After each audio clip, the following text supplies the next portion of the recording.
मला राष्ट्रवादीच्या अनेक ज्या ज्या जागा आम्हाला मिळत आहेत त्या मिळण्याची शक्यता आहे।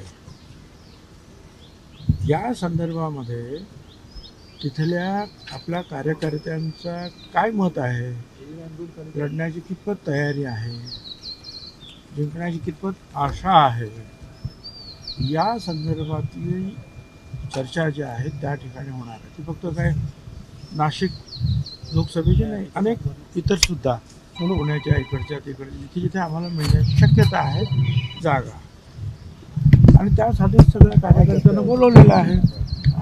आता एक पक्षाचा नेता म्हणून मी सगळ्यांना हजर राहणारच आहे। साहेब, दिल्लीतून आपल्या नावावरती शिक्कामोर्तब झालाय। अमित शहानी आपल्याला थेट निवडणुकीच्या मैदानात उतरण्याची सांगितलंय, असं कळतंय नेमकं काय? मला काय कल्पना नाही आहे। मी आता तिथे गेल्यानंतर विचारतो काय नक्की ते।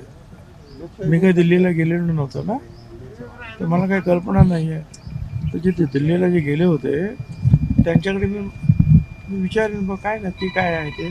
अगोदर जागा मिळते का, मग जागा मिळत असेल तर कुणाला उभं करायचं त्याच्या विचारावर आमच्याकडे सुद्धा अनेक लोकांनी ज्या इच्छा प्रदर्शित केलेली आहे, मग नंतर ठरवू। हां साहेब, आपल्याकडनं वरिष्ठांवर दबाव टाकला जातोय अशी चर्चा आहे। आमच्याकडून आपल्या कुटुंबातनं कुठूनतरी एखादा उमेदवारी मिळावी अजिबात नाही। 1% सुद्धा तुम्ही अशी चर्चा करण्याचं काही कारण नाही, 1% सुद्धा। आम्ही कुणावरही कसलाही दबाव टाकलेला नाही। साहेब, भाजपकडनं उमेदवारी मिळण्याची देखील शक्यता व्यक्त केली जाते आपल्याला। आता मी राष्ट्रवादी काँग्रेस पक्षामध्ये आहे आणि आम्ही 3 पक्ष आहोत एकत्र युतीमध्ये। प्रत्येक जण जे आहे प्रत्येक जण आपापल्या पक्षातर्फेच लढणार आहे।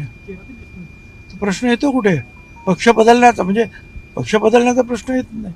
आणि ज्याला कोणाला तिकीट मिळेल, ज्याला कोणाला जागा सुटेल, ती भाजपाला सुटली तर भाजपाचा उमेदवार उभा राहील, ती शिंदे गटाला सुटली तर शिंदे गटाचा, आम्हाला सुटली तर आम्हाला।